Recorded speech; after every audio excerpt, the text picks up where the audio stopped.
सबका स्वागत है सारा अधिकार में। हमारे देश में 31 मिलियन से ज़्यादा अनाथ बच्चे हैं और कई ऐसे कपल्स हैं जिन्हें बच्चे ना होने के कारण बच्चों को गोद लेना पड़ता है।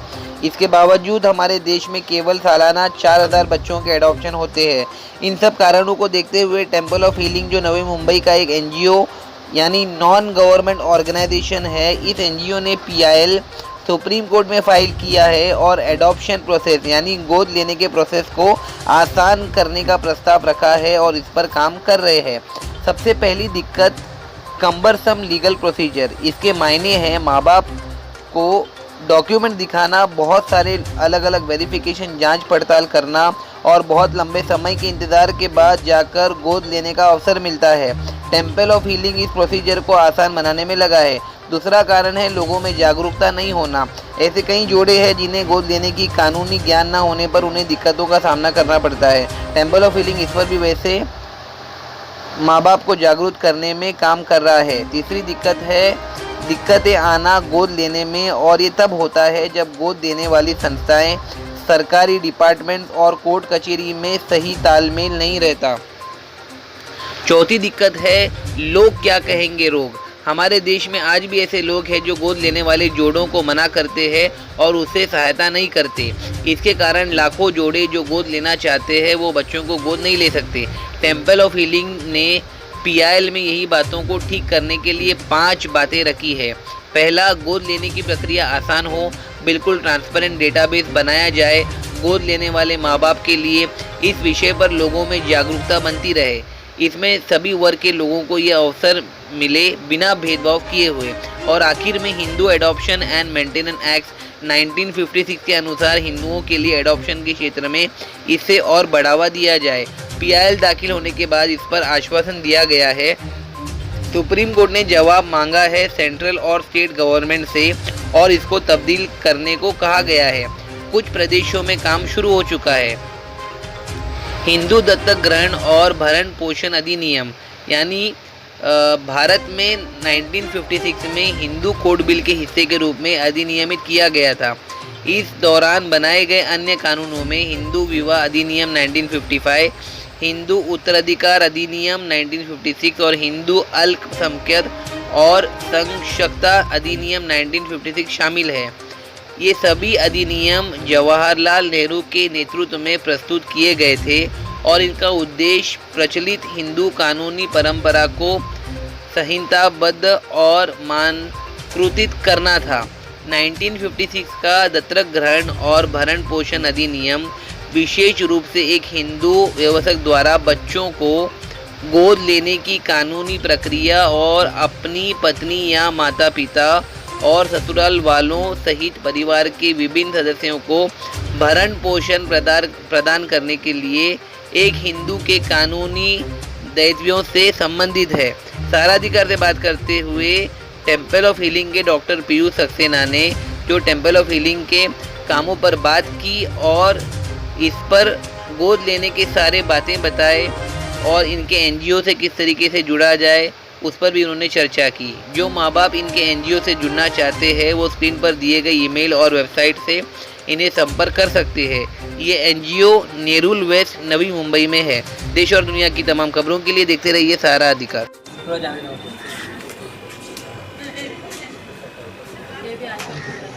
Hello friend, I am Dishan Kadir. You are watching Sara Adhikar news channel. Today we are at Mumbai Press Club and we have a press conference by Temple of Healing in regards to the adoption of children and the challenges which are faced by the parents while adopting the child. We have Mr. Piyush Saxena. Sir, welcome to Sara Adhikar channel. Thank you so much. Now we heard that you have filed I filed a we have filed that whenever the parent wants to adopt a child, he has to face many legal formalities and there are lots of police verifications is there. So just tell the viewers what is the content of taking this responsibility. See, it's very simple to understand. The adoption should be bifurcated into 2 categories. One is JJ Act, another is Hindu Adoption Act. I have been mainly talking about Hindu Adoption Act, which happens to be very, very simple, but it had not been communicated to the general public, and the general public, even all Hindus, they had been going to CARA and JJ Act for adoption. In fact, as per Hindu Adoption Act, Hindu by definition includes Hindu, Sikh, Jain and Buddhist. And adoption takes place only amongst these religions, and the other act, Guardian and Wards Act, they take care of Muslims, Christians, Jews and Parsis, and they normally do not adopt. So the process of Hindu adoption is very simple, which has not been popularly circulated amongst the masses. So I am on a mission to tell these people that adoption of the Hindu Act is very easy and they need not go to JJ Act adoptions. They simply can follow the guideline as provided on my website and simply adopt the child and give the child a home to live in and give the family a child for bringing up. We see in Mumbai that there are many cases of child kidnapping is there, and children are being put into the street and they are being forced to beg also. In Maharashtra and India also we see that child adoption is not yet not taken seriously. As you mentioned that you are buying PR, and according to Hindu Act which you mentioned, it is very important that if a child is adopted, he can get access to education and he can become a better citizen of India also. So how important is the adoption today? I have already explained many times that we, the citizens of India, are not criminals in the background. I accept the cases, the type which you referred. They are there, but a very small number. A very, very small number. And as I said, that our transport, our vehicles, our drivers and roads are not perfect, but still the traffic is moving. So for a fear of a negligible, absolutely negligible number, why and how we should adopt, restricting the process of adoption. So we must continue and encourage adoption so that people get family and unity. Sir, I have read your press note, and can you please tell our viewers about Temple of Healing, which is situated at Hirul West, and you have mentioned that there are many infertile parents also who crave for a child, and due to some reasons or the other they could not get a child. So on behalf of your NGO Temple of Healing, if anyone wants to connect with you and if you want to go to adopt a child, how will your NGO help you? Hello. See, we have given our email address, we have given our phone number, our website is there. You can contact us, we can respond. नमस्कार दोस्तों, मैं हूँ आशा Sharma. साराधिका news channel में आपका स्वागत है। जैसे कि देख रहे हो कि देश दुनिया की बड़ी से बड़ी खबर हमारे चैनल में दिखाई जा रही है।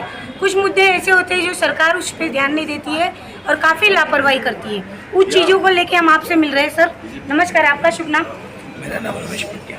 आज आप प्रेस क्लब में आए हुए हो, तो कॉन्फ्रेंस करने का मेन मकसद क्या था? हमारा मकसद था कि जो बच्चे 3 करोड़ बच्चे अनाथ हैं, जो बच्चे अनाथ हैं 3 करोड़ बच्चे, उसको इस उद्देश्य से बच्चों को शिक्षा देना आज यहाँ पे ये प्रेस कॉन्फ्रेंस किया था, जिसमें सुप्रीम कोर्ट से ये ऑर्डर लेके आया और सुप्रीम कोर्ट ने गाइडलाइंस दी कि आपको इसको जो भी जैसे कि आपने अभी बताया कि उन बच्चों को सर मतलब गोद देते हैं, लेकिन बहुत से ऐसे पेरेंट्स होते हैं जो लापरवाह होते हैं, कुछ तो ऐसे होते हैं जो क्राइम से भरे हुए रहते हैं। तो बच्चों की सुरक्षा आप लोग कैसे करते हैं? बच्चों की सुरक्षा हमारा मकसद है जो 3 करोड़ बच्चे इंतजार में लाइन में खड़े हैं भारत सरकार के पास में कि कोई हमें एडॉप्ट करे, और सरकार के नियम कानून ऐसे भी दिक्कत वाले हैं जिसकी वजह से एक बच्चे को एडॉप्ट करने में 3-3 4-4 साल का समय लगता है। वो समय कोर्ट में देखा गया है कि बहुत सी फाइल दबा दी जाती है और उस पर जल्द से जल्द जजमेंट पास नहीं होता, तो आपको कितना साल लगा? इसको 4 साल लगा। 4 साल लगा। 4 साल के बाद में जैसे देखा अभी सर ने बताया कि 300 करोड़ बच्चों को मदद 3 करोड़ बच्चों को मदद करने के लिए ये खुद कोर्ट से जजमेंट पास करके अपने पास लाए ताकि उन बच्चों की सुरक्षा कर सके और उनको एक अच्छी दिशा दिखा सके। हमारे चैनल से यही बने रहे, हम फिर मिलेंगे आपके साथ नमस्कार। सर, आपका शुभ नाम? मेरा नाम संतोष पांडे है। कब से आप संघर्ष कर रहे हो इन चीज़ों को लेकर? 2003 में एक रोड एक्सीडेंट के बाद से मैं इस कंडीशन में आया और एडॉप्शन पर्पज़ को लेकर के मैं पिछले 10 साल से संघर्ष कर रहा हूँ, जिसमें कुछ टेक्निकली रूल्स रेगुलेशन को लेकर के दिक्कत आई, जिसमें मैं फिर धीरे धीरे पुलिस सर के संपर्क में आया और मुझे बड़ा मैजिकल लगा कि सर किस तरह से उन बच्चों के लिए काम कर रहे हैं और उन लाखों फैमिलीज़ के लिए काम कर रहे हैं जो बच्चा एडॉप्शन करना चाहते हैं।